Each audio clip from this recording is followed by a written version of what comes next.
Bonjour et bienvenue dans le Cloud Screener, le podcast qui surfe sur notre belle industrie qui est le cloud. Moi c'est Anthony, fondateur de Cloud Mercato et je vous fais une intro du genre stylé mais non on se détend. Alors bonjour Jérôme, Bonjour Anthony, comment vas-tu? ça va? Je vais répéter mon leitmotiv classique, mais il fait très chaud, chaleur tropicale même à 7 h du matin. Et donc voilà, la vie est belle, on en La vie est profite. belle. Pas de col roulé, pas d'écharpe, pas de bonnet, la vie est belle. Non, c'est fini. Forever. Et je suis aujourd'hui avec Zied qui pourrait me dire la même chose. Comment vas-tu Zied? Bah, je vais très bien. Nous, par contre, pour des températures tunisiennes, ça fait un peu froid chez nous. C'est-à-dire? On a 11 degrés. Normalement, on devrait avoir le printemps et des températures plus dans les 20 degrés. C'est ça. Et du coup, c'est les arbres fruitiers qui vont pas aimer cette année, quoi. Non, Ch- ch- ch- disons que d'après ce que j'ai constaté les dernières années, c'est qu'il y a un petit décalage dans les saisons, mais ça va venir. Ok. Alors, je sais pas si vous avez une idée de ce dont on va parler aujourd'hui. Jérôme, peut-être que tu sais. Je sais, peut-être. Peut-être. Ah, c'est pas compliqué, hein. Forcément, ça va être le cloud. Mais quand on veut parler d'info nuagique, ça commence par me dire AWS est le leader de marché, ou encore Microsoft ils sont forts, non aussi, ou ça finit par me dire Google c'est des brutasses, non? Non, non, dis-moi Anthony. Et moi je leur réponds il n'y a pas que. Et du coup la personne me dit ah oui, il y a Outscale, Macron en a parlé l'autre jour, ou OVH aussi, c'est français, non, je crois, peut-être, etc. Et en fait, dans les 5 noms cités, bon, on a quand même les têtes de gondole de la sphère francophone, que ce soit américain ou français, mais au-delà des grands noms, comme je dis toujours, il y a toujours des solutions qui peuvent correspondre à votre usage.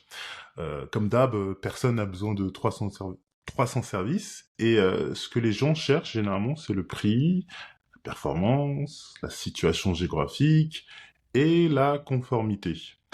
Et ce dernier point, en fait, il est assez variable parce que si je veux être Signum Cloud, par exemple, dernièrement, je peux aller chez OVH. Si je veux suivre les déclarations du NIST, c'est-à-dire le National Institute of Standard and Technology, je vais aller vers un américain, puisque c'est américain, donc AWS, Google ou peu importe.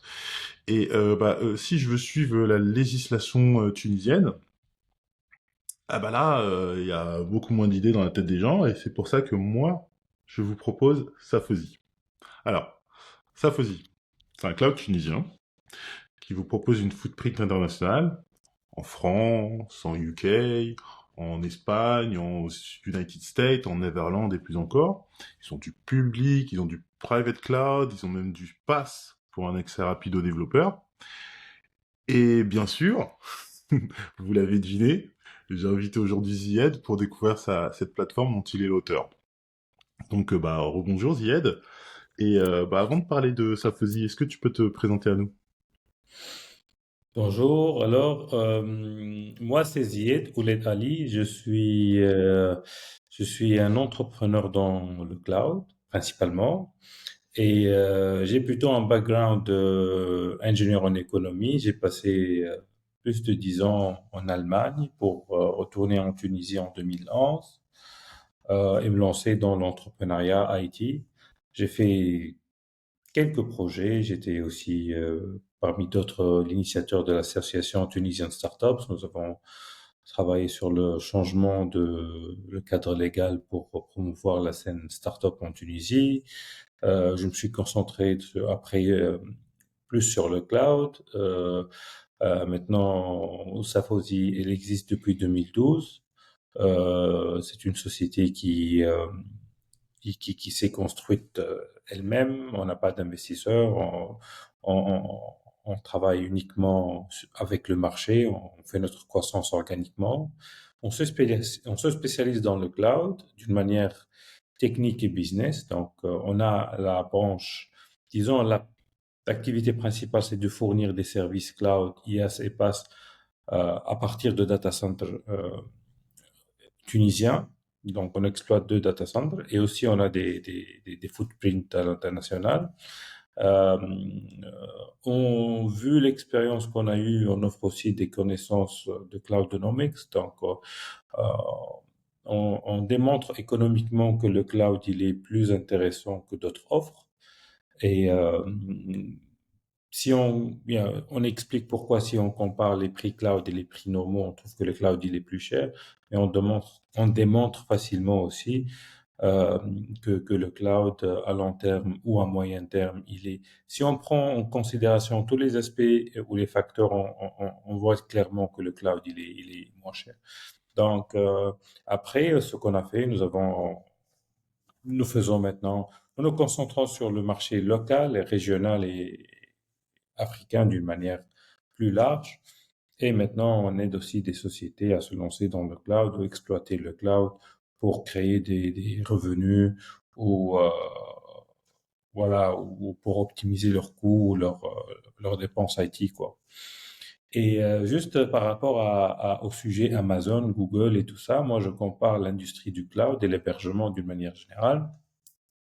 C'est comme de l'immobilier. Est-ce que je peux vous demander quelle est la plus grande société qui offre dans le secteur immobilier? Peut-être qu'on ne peut pas la citer, peut-être qu'on peut la citer, mais ça ne veut pas dire qu'on peut toujours gagner un peu d'argent ou on a une petite chance, surtout en France, qui peut vraiment plaire à certaines niches de personnes.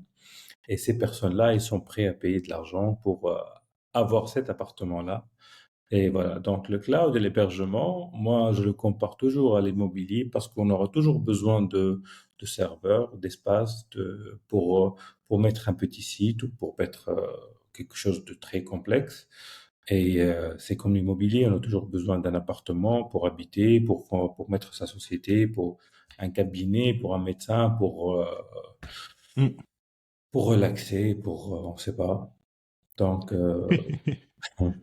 donc il y a Bah, Amazon, mais il y a aussi, il y a aussi il y ça a, faisait.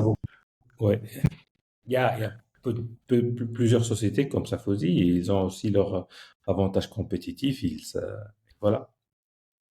Un Yes. peu longue un peu longue l'introduction. Non, il n'y a pas de souci. C'est intéressant ce que tu dis à propos de l'immobilier parce que quand on me demande, quand les gens, quelqu'un de lambda me demande le cloud, etc., moi je leur parle souvent en termes de voitures pour avoir l'analogie avec les marques et les gammes de voitures. Et quand quelqu'un s'y connaît un petit peu plus en tout ça, moi je vais plutôt dans l'analogie enfin l'analogie, c'est plutôt celle de l'immobilier comme toi tu as pris. Et dans l'immobilier, je prends ça en fait parce que, in fine, pour moi, le cloud, c'est de la sous-location. C'est-à-dire que on prend un mètre carré, on rajoute des serveurs dedans et on vend un mètre carré premium avec des services dedans, tout simplement. Et n'importe quel fournisseur de cloud il peut s'inscrire à peu près là-dedans où bah, il achète un mètre carré, peut-être qu'il l'a construit lui-même, peut-être que le mètre carré lui appartient, peut-être qu'il l'a loué à Equinix ou autre, il met ses machines, et ensuite, on fait un service, comme tu me disais tout à l'heure, ça peut être une boulangerie, ça peut être un Castorama, ça peut être n'importe quoi, mais ce mètre carré a pris une valeur en plus, et c'est sur ce business-là, sur cette valeur-là qu'on crée, qu'on essaie de faire un business en tant que cloud. Je sais pas si tu mettrais Safosi dans cette définition aussi. Oui, oui, c'est en fait, l'appartement vide, c'est les serveurs dédiés, c'est les serveurs physiques hébergés dans un data center si on veut. Mm. Et le pass ou le serverless, c'est les meublés, c'est l'ajustable, et c'est Ouais, la location à l'heure et voilà. d'accord. Et les deux aussi, on peut pas s'en passer. Donc, on peut pas ne pas utiliser et avoir besoin d'une habitation. Et on peut pas ne pas avoir besoin un truc où notre code va vivre. Mm, tout à fait. Et d'ailleurs, je vois que Safosi, ça va du IaaS avec des serveurs, mais vous proposez aussi un pass. Ouais. Euh, c'est quand même un sacré bond de passer du serveur au pass. Vous comptez combler tout ce qu'il y a entre les deux? En fait, en Tunisie, nous, on ne savait pas, mais il y a une histoire derrière. On a peut-être le portefeuille le plus large en termes de services. Et ça, en fait, c'est notre façon de voir les choses, c'est que le client, il veut tout avoir d'un seul fournisseur. Et puis aussi, il y a des marchés qui sont des marchés dont le besoin est actuel. Je parle maintenant de notre région. Donc, les VM, l'IA, c'est tout ça, c'est le besoin actuel. Le pass, c'est plutôt le besoin qu'on voit ou qu'on voit venir pour les prochaines années. Donc, mais pour vous dire, au début, des années 2000, lorsqu'on voyait, on pensait d'idée de Safosi, on croyait que on va offrir juste des VM et notre client qui est mature, il va acheter ce dont il a besoin ailleurs, mais juste pour les VM, on va offrir les meilleurs VM avec les meilleures qualités. Et après, on a appris, on a appris que le client, il veut pas changer de plusieurs dashboards, plusieurs fournisseurs et avoir plusieurs factures. Et donc, il veut tout avoir. Donc, on a commencé durant ces années à ajouter des services, et maintenant, on a un portefeuille qui est assez large. Mhm. Mais le cloud, l'IaaS et le PaaS restent les sources de revenus les plus importantes. Et on s'y attend que le PaaS deviendrait, euh, disons, c'est le prochain qui va prendre le relève par rapport aux machines. Ouais, tout à fait. Pour citer un petit peu ce que vous avez la plupart des technologies donc, qui sont disponibles assez rapidement pour les développeurs. Bah, si on veut faire les langages de programmation courants, les Node, les Python et plus encore. Si on veut avoir des bases de données rapides, les Postgre, les Mongo, les Redis, etc. Si on veut lancer notre petite plateforme d'e-commerce rapidement, le WordPress, le Drupal, le Magento et plus encore. Mais vous avez aussi du Kubernetes, bien sûr. Et du coup, Oui, vous êtes déjà en dans le fait, futur. oui, en fait, l'idée, c'est que techniquement, pas techniquement, commercialement, il y a un effort qu'on est en train de faire pour que le client sonne à notre porte. Et, euh, et si lorsqu'il sonne, il demande un service ou que nous offrons pas, il va tout simplement passer à notre fournisseur. Et donc, notre cost of acquisition, notre cas il est infructueux, disons, si on peut dire ce mot. Mais c'est pour ça qu'on offre un service et on essaie de le garder parce qu'après, euh, on offre une qualité aussi parce qu'après, il va rester chez nous et puis c'est pour continuer la chaîne et puis pour qu'il devienne un client. Donc, euh, donc, il faut tout avoir et spécialement dans notre marché que je le qualifie toujours un marché de faible maturité par rapport au marché du européen, asiatique ou scandinave ou nord-américain, par exemple. Donc, mais ici aussi, on a des gens qui sont à la pointe de la technologie. Donc, on a des gens qui consomment, disons, des machines virtuelles simples, des VPS, et- mais on a aussi d'autres qui veulent avoir le top de la technologie. Et si nous voulons aussi être présents face à des géants, donc il faut aussi avoir ces services-là. Yes. Forcément, ouais. Ouais. Et du coup, Safosi, c'est qui? C'est combien d'employés? C'est des bureaux seulement en Tunisie, seulement à Tunis? C'est comment est-ce on Donc, donne forme à Safosi? Sarkozy, c'est pas une grande, c'est une PME de 7 personnes. On est Hmm. principalement basé à Tunis. On a des clients. La majorité de nos clients sont des Tunisiens, mais on a aussi des clients de 25 pays, disons. Donc, parce qu'il y a une certaine attraction pour le marché de l'Afrique. L'Afrique et l'Afrique Hmm. du Nord aussi. On a des clients aussi, des clients plus larges aussi en Afrique de l'Ouest. Et nous comptons, nous voyons toujours qu'il y a une opportunité sur le marché africain avec le potentiel que nous vivons maintenant et qu'il y aura certainement un besoin il y a un besoin qu'on essaie de travailler dessus directement ou indirectement. Que ce soit c'est Safosi qui fournit ou c'est à travers des partenaires qu'on est en train d'appuyer pour fournir euh, les services de cloud et d'hébergement. Je pense qu'aujourd'hui, euh, je ne pense pas que nous méritons aussi d'avoir des acteurs locaux et on a la possibilité de le faire et donc des pays de l'Afrique de l'Ouest ou de la Tunisie ou tous les pays, ils, ils ont des besoins en IT, on doit leur fournir l'équipement et les outils nécessaires et d'une manière aussi locale. Donc, on travaille aussi. Notre idée, notre première mission était de faciliter l'accès à l'infrastructure IT. Hmm. C'était l'idée et développement l'infrastructure digitale en Afrique. C'était ça l'idée au début du projet.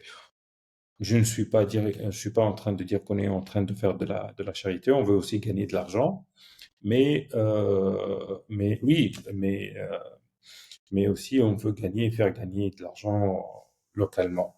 Oui, faire profiter toute l'industrie à toute la société. Moi, autant qu'ingénieur en économie, je vois que le développement, chose que je dis aussi, que le développement des pays se base sur le développement de l'infrastructure urbaine. Hmm. Et moi, comme l'immobilier, je fais euh, la même comparaison. Pour développer l'IT, il faut vraiment développer l'infrastructure digitale. Et parce on peut pas faire une transformation digitale sans la promotion, sans le développement de l'infrastructure digitale. On peut avoir les meilleures idées, les meilleurs codes, et on a besoin d'infrastructures digitales. On ne peut pas avoir un pays développé sans éducation, sans santé, sans logistique, sans route. Et c'est la même chose par rapport à l'IT qui va dominer le monde encore de plus en plus. Et on est en train de le voir aujourd'hui à des vitesses énormes. Donc, le développement du digital et la transformation digitale nécessitent une infrastructure digitale solide. Et ça, on le voit même en France avec la poussée des data centers. Et peut-être que chez nous, là, en Afrique, c'est un peu, Plus c'est lent, un peu jeune, disons, mais ça va être la même chose, même à long terme, ça va être encore plus plus large, dense. vu, vu, vu les données, les indicateurs macroéconomiques qu'on est en train de lire aujourd'hui. Oui, Et c'est pour ça aussi que dans notre activité, nous avons lancé un événement. Cet événement-là a pour but de créer une communauté autour de l'infrastructure digitale, qu'on a appelé simplement Africa Data Center and Cloud Days. C'est tout simplement pour euh, créer une communauté, c'est ça, c'est un événement parmi d'autres, mais l'objectif c'est de créer une communauté. Cette communauté, elle travaille autour de l'infrastructure digitale, donc ça peut être des data centers, des outils d'électricité, des clouds, des technologies de l'Afrique principalement, mais aussi de l'Europe, de l'Asie, du Moyen-Orient. En fait parce que comme moi j'ai appris beaucoup grâce à l'interaction avec des, euh, des gens étranger du monde, disons. différent. Et c'est la même chose qu'il faut créer Ouais. pour créer une inspiration, un partage d'expérience, tout ça. Et c'est ce on a organisé deux éditions maintenant. Ça prend un peu de forme et voilà. Quand est-ce qu'est la prochaine édition? Elle est planifiée pour le 2 et le 3 février 2026. Et Ok. ça serait bien si nous pouvons vous avoir comme partenaire média, par exemple, si ça vous intéresse. Si, c'est pour ça que je pose la question. Tu m'en avais déjà parlé, je crois, il y a un an ou deux, et j'avais C'est un pas. projet depuis 2019 et Ouais, ça a pris du temps pour que ça se réalise. ok. Et bah moi j'étais occupé à ce moment-là, je pouvais pas venir, mais clairement, passer en Tunisie, couvrir cet événement, rencontrer les gens et les acteurs, c'est quelque chose qui m'intéresse parce que comme je le fais avec toi, faut promouvoir le cloud. J'aime bien promouvoir le cloud qui vient d'Europe parce que je suis né en Europe, mais des clouds, il y en a partout. Et le plus accessible pour moi, c'est la sphère francophone. Et la sphère francophone, en réalité, c'est large, très large. Bien plus que France, Suisse, Belgique. Et du coup, rencontrer tous ces acteurs-là, oui, c'est un grand intérêt pour moi. Donc là-dessus, Oui, c'est on se tient au courant. oui, c'est très intéressant. M- moi, comme je le dis, c'est très intéressant que ce soit pour nos pays, même pour la relation Afrique-Europe, c'est très intéressant parce qu'en fait, tout le monde s'intéresse au continent, au marché africain, mais en fait, les entrées ne sont pas si évidentes et moi, je veux vraiment que tout le monde se rencontre. Et puis, si les conditions du business, les conditions de développement ou les facteurs, disons, de développement sont là, et donc c'est à eux de faire le nécessaire pour continuer la tâche ou La tâche, l'exercice. l'effort. Oui. Et donc, moi, on me demande toujours pourquoi tu es revenu en Tunisie. Tu peux pas quitter l'Allemagne ou l'Europe, la stabilité, tout ça et tout ça. Mais en tant qu'entrepreneur, et je voyais ce potentiel depuis que j'ai appris sur les BRICS, les Next 11, et c'était même au temps des études. Donc, c'est vrai que c'est difficile, c'est vrai que c'est pas évident, c'est vrai qu'il y a beaucoup de challenges, c'est vrai que c'est fou, mais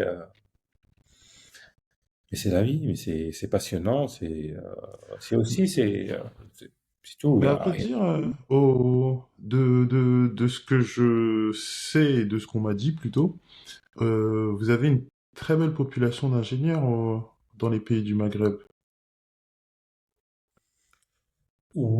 Oui, disons que on a beaucoup d'universités, on produit beaucoup d'ingénieurs, Mhm. euh, mais c'est pas que le cas du Maghreb. C'est le cas aussi de l'Égypte et aussi comme mes dernières expériences en Afrique, en Mauritanie ou au Bénin, Togo, il y a vraiment beaucoup de De smart cerveau. minds, comme on dit, oui, oui, mais c'est une question d'outillage. C'est comme si tu vas à l'école avec des pieds nus, avec des chaussures, ou en voiture, ou en moto, en voiture. Et c'est ça. Donc, peut-être le Maghreb, pour des raisons de distance, parce qu'on est géographiquement plus proche, mais sinon, C'est le cas un le peu partout. potentiel, il est intéressant. Et il est aussi, les têtes, il y en a. Mais est-ce qu'ils ont l'écosystème et l'environnement pour se développer? C'est la question. Très vrai. Très vrai, très vrai. Euh, Monsieur Jérôme. On parle beaucoup cloud, hein? Oui. Non, Il faut. c'est Cloud Screener, il n'y a aucun problème là-dessus. Monsieur J, je crois que tu avais des questions extra cloud. J'ai des questions extra cloud, mais j'en avais. En fait, bon, voilà. C'est très compréhensible ce que je dis. Ce que je voulais dire, c'est que j'avais une petite question cloud avant de rentrer plus dans le truc moins cloud. Ok. C'est que c'était justement parler de l'Afrique, Maghreb, Afrique de l'Ouest, mais aussi Afrique anglophone, etc. Ouais. Là, on le voit, ils investissent énormément dans la construction de DC, etc. dans le cloud en Asie du Sud-Est. Bon, apparemment, c'est un peu risqué quand même. Hein. On l'a vu dernièrement, voire ultra risqué. Et puis l'année dernière, on en parlait aussi avec Oracle. Non, je sais plus qui. Bref, la tendance, ça va être l'Afrique, comme tu disais, dans les années à venir. Toi, tu vois comment le cloud enfin, les années à venir, ça veut tout dire et rien dire en fait. Il y a eu beaucoup de changements depuis que, voilà, avec certains présidents, avec certaines actualités, avec l'IA, avec les politiques d'investissement en Europe. Toi, tu le vois comment évoluer le cloud en Afrique d'ici 5-10 ans, ou voire plus, son boom, on va dire, tu le vois pour quand, à peu près? En fait, En fait, je pense que le boom, il a déjà commencé. Ok. Et le boom, en fait, il vient. Qu'est-ce qui démontre qu'il y a un boom? C'est qu'il y a plus de prise de connaissance par rapport aux besoins. La flexibilité de la mentalité africaine fait que nous sommes en train de sauter la phase où nous travaillons sur des machines on-premise, et puis on externalise les machines on-premise, et puis on virtualise les machines on-premise. On est en train de passer des machines on-premise à un cloud. Et le sujet le sujet de la souveraineté aussi des données Ouais. joue aussi un rôle important euh, dans l'adoption et le choix, disons, de clouds nationaux, locaux, etc. On peut les appeler comme on veut. Maintenant, le réel boom en termes économiques, c'est lorsque il y a vraiment beaucoup de workload à héberger Ouais. et payer les frais. En fait, ça, c'est une conséquence. Et c'est entre autres aussi, c'est financé que ce soit par le secteur privé et public, mais aussi les programmes de développement européens. On voit qu'il y a beaucoup aussi il y a beaucoup de gens qui sont en train de payer pour les services cloud. Et ça, c'est l'initialisation, disons, l'amorcement du boom.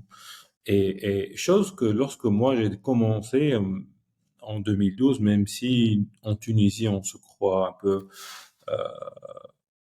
en avance, c'est quand même en 2012, lorsque je parlais cloud, les gens disent oh non, le cloud on n'est pas encore mature et tout ça et tout ça. Euh, ils regardaient même le ciel parfois et c'est une réalité. Hein. C'est pour ça que je dis que c'est pas évident de faire les choses. Mais le Covid, il faut le dire qu'il Ouais. a aussi aidé énormément à l'adoption du cloud et, euh, et, il a montré, disons, qu'on achètera du cloud, pas parce que c'est cool, c'est du cloud, c'est la tendance, mais parce que le cloud, il fournissait des fonctionnalités, des propriétés qui permettaient aux gens de résoudre des problèmes. Donc, euh, donc autant où, par exemple, on voulait avoir des machines au temps du cloud, il fallait passer des commandes, attendre. Même aujourd'hui, si on passe des commandes, ça prend beaucoup de temps, on sait pas, en fait, on sait pas faire le sizing et tout ça, alors que le cloud, on peut avoir une machine pour une solution de delivery, une solution de je sais pas quoi, et en quelques minutes, tu peux déployer ta solution. Ouais. Et puis ça a permis même en Europe aussi, à augmenter l'adoption du cloud. Même tout ça avant tout ce qui est IA et tout ça et tout ça. Donc le boom, il est là, il est de plus en plus concret. Autre chose, c'est que le contenu des pays africains, où ils sont la plupart hébergés en dehors de l'Afrique. C'est pour ça que les câbles sous-marins, lorsqu'il y a des incidents et tout ça, ça pèse énormément sur notre économie. Et que, à certains moments, lorsqu'on peut arriver à fournir le même service avec la qualité et le prix, même un peu plus cher, mais comparable, il y a de fortes chances c'est pas, je l'ai vu avec des cas chez nous, que le client, il préfère toujours une version, Local. la version locale ou l'entité locale parce que il a vraiment quelque chose. Et nous, le visage, le contact direct, il reste toujours important. Donc, on achète aussi en ligne, mais on veut savoir qu'il y a vraiment des personnes réelles Hmm. derrière, pas comme d'autres grandes boîtes où pour avoir la personne derrière l'écran, il faut faire plus de 5 000, 10 000 euros de chiffre. Nous, on reste humain, on reste présent, on reste, et donc les gens, ça va aussi rapatrier ce contenu-là, et donc ça va boomer.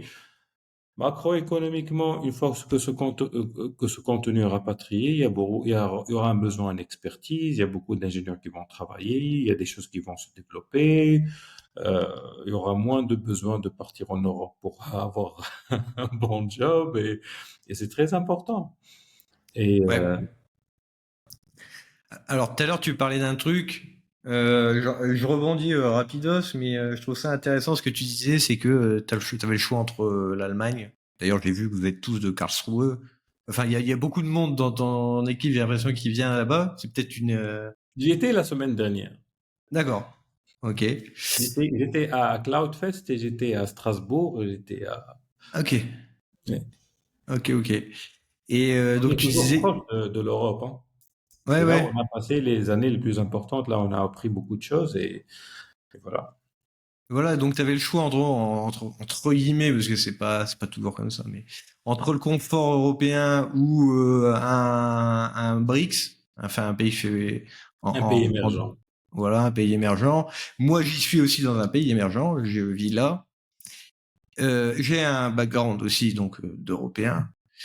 Euh, En matière de business, c'est quand même très intéressant de vivre dans ces pays-là, d'opter pas pour la solution européenne, mais pour les BRICS, parce que c'est là où on peut vraiment exploser. J'ai l'impression que justement sur les pays France, Allemagne, vraiment les deux pontes, on va dire, c'est beaucoup plus difficile. Et l'herbe n'est pas tout le temps plus verte en Europe. Non, Je le vois. elle est très verte en Europe, c'est ça le problème. Elle est très verte, oui, Il n'y a mais pas moyen d'arroser pour qu'elle devienne verte parce qu'il y a des générations qui ont arrosé avant nous, ouais, de ouais, ouais. cultiver. Nous, c'est plutôt des pays encore jeunes. Moi, on devient impatient par rapport même si parfois, moi aussi, je suis impatient. Je reste un entrepreneur C'est ça. mais je me dis aussi, par exemple, la Tunisie, elle a à peine 60 ans Ouais. d'âge. Et si on la compare à l'Angleterre, par exemple, ils ont peut-être 400 années d'âge en tant que gouvernement. Donc, ils ont plus de sagesse, ils ont plus appris. Et complètement. Nous, nous, on est encore plus jeunes. Ouais. Et nous n'avons, même en France, on voit qu'il y a fallu plusieurs républiques pour que ça devienne la France d'aujourd'hui. J'espère qu'elle reste aussi la, comme la France d'aujourd'hui. Ouais. La France des années, pas d'aujourd'hui. Et, euh, et, euh, mais aussi, mais c'est ça le challenge parce que plutôt dans les pays émergents, même en Asie, les routes ne sont pas encore, ne sont pas en asphalte. Elles sont encore des Ouais. pistes et tout ça. Et il y a des générations qui sont venues, qui ont préparé les routes. Et ici, il faut préparer ces choses-là. Et lorsque je dis, c'est par rapport à la santé, l'administration et tout ça. C'est une maturité qui se construit, c'est des expériences qui se construisent. Et c'est comme ça où les pays se développent. Mais l'opportunité, c'est que tu peux faire partie de ce développement-là. Ça va te faire mal, mais ça va aussi tu vas te développer avec ces économies-là. C'est Mais, ça. et c'est l'opportunité historique qu'il peut y avoir en Afrique par rapport à l'Europe. Et celui qui peut en profiter, c'est celui qui peut réaliser les choses. Et là, de point de vue entrepreneurial, euh, il faut s'y attacher, vraiment croire en soi, en l'idée, tout ça, parce que il faut être vraiment passionné Ouais. et Faut certainement pas pas lâcher. bien. Parce qu'on sait qu'on va arriver, on ne sait pas comment, mais on est sûr qu'on va arriver. Ouais. Et c'est ce qui rend les choses difficiles. Ouais, ouais, bah là où au Brésil, justement, je vois. Alors, faut pas. Je vois pas ça en mode colon, hein, mais je considère un peu comme le Far West, c'est-à-dire qu'il y a énormément de business à développer, à créer, etc. Et s'il y a un bon timing, une bonne opportunité, c'est là que ça peut matcher. En parlant d'expérience, Justement, de parler des expériences des pays. Et moi, j'ai une petite question justement sur ton expérience à toi. T'as du bagage, t'as une bonne expérience, une longue expérience. T'as créé la boîte en 2012, donc là en 2025, ça fait Ouais. 13 ans. Qu'est-ce que ces 13 ans t'ont appris? Bah, en fait, lorsqu'on est entrepreneur, on ne sait pas ce qu'on apprend, mais on vit, on fait des expériences et on les garde et peut-être qu'ils sortent dans des discussions pareilles. Mais qu'est-ce que j'ai appris? J'ai appris, en fait, euh, j'ai appris principalement qu'il faut ce qu'il faut. Et moi, en tant que personne, moi, je n'ai pas de. J'ai fait un peu de consulting en Allemagne avant de rentrer, et puis j'ai appris que je peux m'introduire dans plusieurs domaines et activités et apprendre, mais de point de vue, entrepreneurial, j'ai appris il faut ce qu'il faut s'accrocher, et il faut pas dire que il faut vraiment du get things done. Il faut pas dire que ça, je peux pas le faire et ça, je dois l'apprendre, je dois le faire ou le laisser faire par quelqu'un. Et mais on apprend lorsqu'on est un entrepreneur. Si un jour on dit que ça, je vais pas le faire, et ben ça va rester là jusqu'à ce que Hmm. tu te décides à le faire. Ça va pas s'enlever de ton chemin. Ou- mais on apprend beaucoup. On apprend, on regarde ce qui se passe dans les pays. Ouais. On va dire, mais il y a beaucoup de choses. Il y a des projets où il y a des projets où on apprend des choses techniques, il y a des projets et l'humain il est très important, l'être humain, même s'il y a beaucoup d'IA aujourd'hui, Ouais. l'humain il est très important parce que c'est toujours l'humain qui est derrière les choses qui sont les plus importantes. Tu parles d'IA, justement, c'est intéressant. J'aime bien demander justement aux CEO est-ce qu'ils ont une utilisation de l'IA et si oui, alors IA générative, est-ce que toi tu utilises un petit peu l'IA? Ou un petit peu ou beaucoup? Certainement, certainement parce que l'IA aussi c'est un outil Ouais. et l'IA aussi nous permet d'augmenter notre productivité et notre disons nos vitesses de faire des choses. C'est pas encore mature, mais c'est assez mature. Et ça, c'est ce qui nous rend un peu pensifs parfois. Mais j'utilise l'IA comme tout le monde, comme j'utilise des outils de comptabilité ou Ouais, ouais, des c'est un outils, marteau de quoi. nouveaux outils qu'on exploite. Et ça remplace aussi, ça peut alléger la journée ou ça peut débloquer aussi de certaines situations et ça peut optimiser aussi les ressources et Ok. pour le moment, de manière aussi, si la question IA, que ce soit ici ou dans les pays développés, l'IA, c'est un nouveau secteur de notre activité, c'est un nouveau marché que chaque hébergeur cloud provider va devoir offrir parce que toute solution va adopter de l'IA et il y aura une composante IA ou un élément IA dans chaque software. Et donc, il va falloir aussi avoir l'infrastructure adéquate des GPU pour héberger. Les marchés développés, ils sont en avance. Ça commence aussi à avoir quelques besoins ici dans la région. Mais c'est comme le pass. Il y a des gens aussi qui veulent du Kubernetes. D'autres gens, ils ont des, Un classique. oui, ils ont des LLM à exploiter. Ils ont des modèles à entraîner. Nous, on est un peu en retard, mais c'est le même. Le développement des économies, ça se base sur des forces, je vois, c'est des forces physiques des facteurs qui donnent des résultats, et ces facteurs-là euh, commencent à apparaître ici, et puis ça donnera le même, euh, le même, le même Impact. résultat que ce qui est en Europe ou en Amérique ou autre. Ouais. Yes. Merci pour toutes ces réponses. J'aurai peut-être une question après, mais je ne vais pas monopoliser le truc. Merci, Merci. merci mon bon Merci pour ces Jérôme. questions aussi.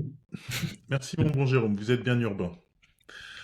Euh, pour repasser à une question un peu, pas trop technique, mais ça va. J'ai vu que vous faisiez du cloud privé. Typiquement, si je comprends bien, l'offre, il s'agit d'aider un client qui viendrait vous voir en disant on aimerait avoir une solution cloud à la maison et on aimerait qu'elle soit infogérée par Safosi et donc que vous gériez les machines, les pannes, le monitoring et plus encore. Si j'ai bien compris, vous faites ça sous OpenStack, vous avez aussi les compétences pour faire ça sous VMware et plus encore. En fait, en fait, certaines catégories de clients, ils sont pas pour des raisons internes, ils sont pas pour le public cloud. Hmm, Ce que nous pouvons comprendre, le private cloud, c'est un cloud qui restera parce clairement. qu'il y a des compliance, il y a des... Nous, notre approche, puisque nous n'avons pas d'approche purement technologique ou technique, c'est que nous décidons du stack selon le besoin du client. Il y en a des clients peut-être qui sont sur du enterprise,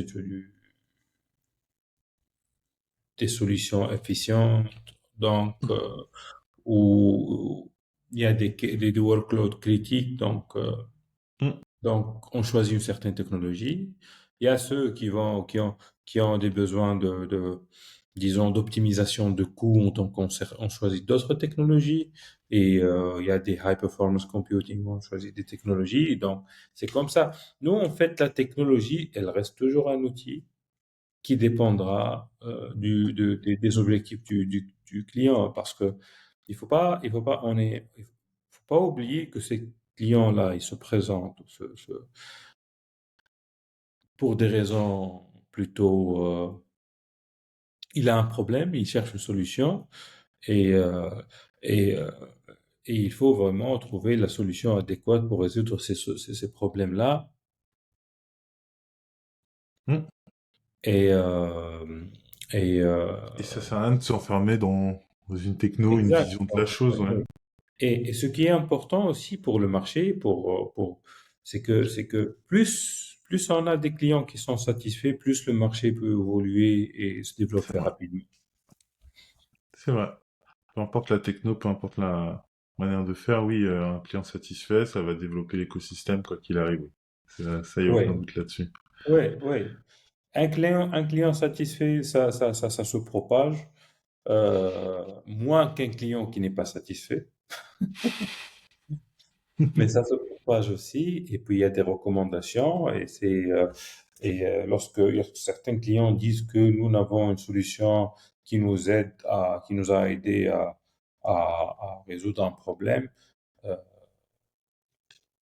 il y a l'histoire du cloud, l'hébergement, c'est comme l'industrie aussi c'est comme aller chez un avocat, aller à un médecin. Il y a une certaine confiance qui doit se faire. Et c'est que Yes. cette confiance-là, elle se développe lorsque le client il est satisfait. Donc, Tout à fait. ouais. Une petite question. Tout à l'heure, j'ai cité une footprint internationale avec des points de présence aux États-Unis, en Netherlands et plus encore. Comment ça se gère ce genre de choses pour vous? Vous montez des machines, vous achetez du super micro par exemple que vous envoyez dans vos locations de data center dans ces différents pays. Comment est-ce que vous gérez tout ça? Ça, avec toute transparence, en fait, on exploite une technologie qui nous permet d'avoir accès à des ressources dans d'autres data centers. Donc, c'est comme un marché. C'est Mhm. comme un marché où nous pouvons fournir nous pouvons avoir accès à des ressources qui sont hébergées dans d'autres data centers. Il faut dire aussi que c'est des use cases qui sont assez spécifiques parce que euh, c'est lorsque notre client, qui est généralement basé en Tunisie, qui a un client qui est basé aux US ou en Europe, c'est à ce moment-là qu'il aura besoin d'une machine ou des ressources qui sont plutôt proches de son client. Mhm. C'est pas des use cases qui sont aussi très fréquents, mais c'est des use cases que- qui sont importants pour certains clients. Et donc,